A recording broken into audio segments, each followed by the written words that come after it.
22వ తారీఖు మా వారు కరెంట్ ఆఫీస్లో వర్క్ చేస్తారు. తను ఉదయం 8 గంటలకు వెళ్ళి మళ్ళీ ఆ రోజు బుధవారం మళ్ళీ గురువారం రావాలి. అంటే ఉదయం 8 గంటలకి డ్యూటీ ఎక్కి మళ్ళీ గురువారం రోజు 8 గంటలకు దిగుతారు. తను 24 గంటలు డ్యూటీ అనమాట. అయితే తను ఏం చేసిందంటే అన్నం కట్టుకొని పోయిండు. ఇంకా మధ్యాహ్నం కూడా రాను, ఇంకా ఒకసారి నైట్ వస్తాను సరే అని అన్నం బాక్స్ కట్టేసి పంపించాను. పంపించిన తర్వాత నాకేదో తను పోయిన కాంచి డ్యూటీ పోయిన కాంచి ఆ రోజు బాగా ఏదో ఏదో వేరేస్తుంది, బాగా అర్థం కావట్లా, మనశ్శాంతి లేదు. పోయిన కాంచి ఒక 2-3 సార్లు ఫోన్ చేశారు.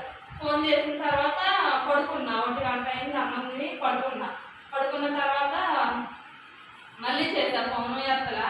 తర్వాత తన వర్క్లో ఉన్నాలే అని చూసుకొని చేస్తారులే అని నేను 3:30 లేచిన తర్వాత లేచి టీ పెట్టి మా మరిది గారికి మా అత్తగారికి నేను తాగిన తర్వాత 3:50కి ఇట్లా కరెంట్ ఆఫీస్లో సెల్లు ఇలా ఉంటే ఫోన్లు ఉంటాయి కదా, టచ్ ఫోన్లు, ఆ టచ్ ఫోన్ల ద్వారా పై వాళ్ళంటే ఫోన్ చేసి ఇట్లా ఫోటోలు ఉంటాయి కదా, మన పెద్ద పెద్ద స్తంభాలు ఉంటాయి కదా, అవి ఫోన్లు కానీ ఇవి రాసి పంపి ధనంజయని ఫోన్ చేస్తే సరేనని ఫోను ఇట్లా పెట్టుకొని అవి తీస్తుండ అనమాట.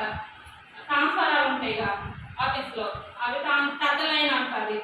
పెద్ద లైన్ ఫోటో పెట్టంటే మేడం గారు చెప్పారని ఫోటో పెడదామని ఫోటో తీసిందంట. 3 ఫోటోలు తీసిందంట. 4వ ఫోటోకి ఫ్లాష్ లైట్ వస్తుంది కదా, ఆ లైట్ ఆ ఫోక్స్కి ఆ పెద్ద ట్రాన్స్ఫర్ లాక్కొని ఫోన్ మొత్తం పేలిపోయింది అనమాట. ఆ ఫోను తెద్దాం అనుకున్నా, మర్చిపోయినా. ఆ ఫోను ఎమ్మటే ఇంకా కరెంటు పోయిందంట.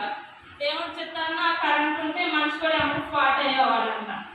అయితే ఆ ఫోన్ పగిలిపోయినామంటే ఆ బిడ్డ కూడా పడిపోయింది, ఇంకా సోయి లేకుండా పడిపోయిన తర్వాత ఇంకా పెద్దగా ఫోన్ పగిలాక లోపల ఆఫీస్లో సార్ ఉంటారుగా, ఏమైంది ఇంతగానో సౌండ్ వచ్చిందని, అంటే కరెంటు పోయిన తర్వాత ఏం సౌండ్ వచ్చిందని చూస్తే ఆ బిడ్డ కళ్ళు తిరిగి పడిపోయి ఉంటే ఎమ్మటే వాళ్ళ ఏఈ కారు ఉంటే మనం పంచించారు, విజయ్ హాస్పిటల్లో చేర్చారు. మాకు ఇదేమో 3:40 జరిగింది. మాకు 4:45 ఫోన్ వచ్చింది. ఫోన్ వచ్చిన తర్వాత మా మధ్య గారికి ఫోన్ వస్తే నాకు చెప్పకపోతే టెన్షన్ పడుతున్నారు. ఏమైంది అని అడుగుతూ ఉంటే గట్టిగా అడిగి మాత్రం ఏమైందంటే షాక్ వచ్చిందంటగా, ఫోన్ ఏంటి అంటా ఉంటే మా అమ్మ ఏడ్చుకుంటే తరుగుతుందని చెప్పింది. మా ఆయన కానీ ఎమ్మటే నేను లేచి నేను వస్తా అంటే నన్ను తీసుకురాకుండా మా మధ్య గారు వచ్చారు ఫస్ట్. తర్వాత నేను వెనక మరపోయాను. పోయిన తర్వాత చూస్తే ఏముంది, చేతులు ఇక్కడ నుంచి ఇక్కడ దాకా కాలిపోయింది. ఇక్కడ నుంచి 2 చేతులు కాలిపోయింది. కాలిపోయి మా మంట అని బాగా ఇబ్బంది పడతాడు. అసలు తట్టుకోలేకపోతాడు. అసలు ఎంత ఇబ్బంది అయినా ఎంత బాధైనా తట్టుకుంటాడు. ఇంకా నాకు ఏదైనా వస్తే ఇంకా నేను చేయను, తనే నాకు చేసి పడతాడు. నేను తనకు చేయడం తక్కువ, తనే నాకు చేసి పడతాడు. అలాంటోడు తను బాగా ఇబ్బంది పడతాను చూడలేక ఇంకా నేను కూడా బాగా ఏడ్చేసి ఏం చేయాలని అర్థం కాదు. పోయిన 1 గంటకి అమ్మగారికి మంట అంటే మంట తగ్గడానికి మందు రాస్తున్నారు. మందు రాసినా కానీ ఆ మంట అసలు తగ్గట్లేదు. బాగా ఇబ్బంది పడతా ఉంటే చూడలేక అమ్మగారికి ఒక రూమ్లోకి పోయి ఏడ్చుకుంటే అమ్మగారికి ఫోన్ చేశారు. అమ్మకు కూడా అక్కడికి చెప్పలే, నాకు ఎవరు గుర్తురాలి, అమ్మగారే గుర్తుకొచ్చారు. అమ్మాయికి జరిగిందని ఏడ్చుకుంటూ ప్రార్థన చేస్తాము, ఎలా జరిగిందని ప్రార్థన చేశారు.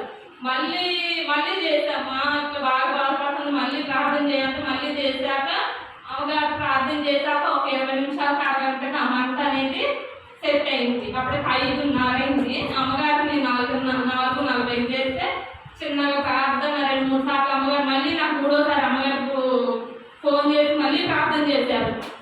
అమ్మగారు చేశాక ఒక 20 నిమిషాలకి మంట అనేది తగ్గింది. మంట తగ్గాక ఒక 2 రోజులు హాస్పిటల్లో ఉన్నాం. అయినా రోజు ఫోన్లు చేసి రోజు ప్రార్థన చేస్తానే ఉన్నది. ఆ రోజు ప్రార్థన చేస్తా ఉంటే 3వ రోజు ఇంటికి వచ్చినాం. 3వ రోజు ఇంటికి వచ్చిన తర్వాత ఇంకా రోజు అమ్మగారికి ఉపవాస ప్రార్థన జరుగుతుంది. ఉపవాస ప్రార్థన జరుగుతుంటే 10:30 అట్లా ఉపవాస ప్రార్థన అయిపోతుందిగా.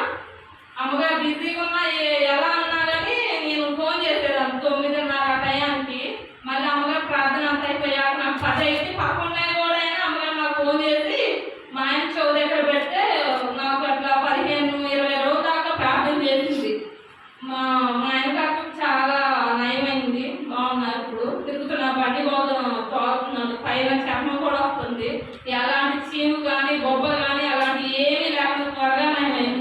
దేవుడు ఈ కృప దేవుడి కృపే అదొకటోను.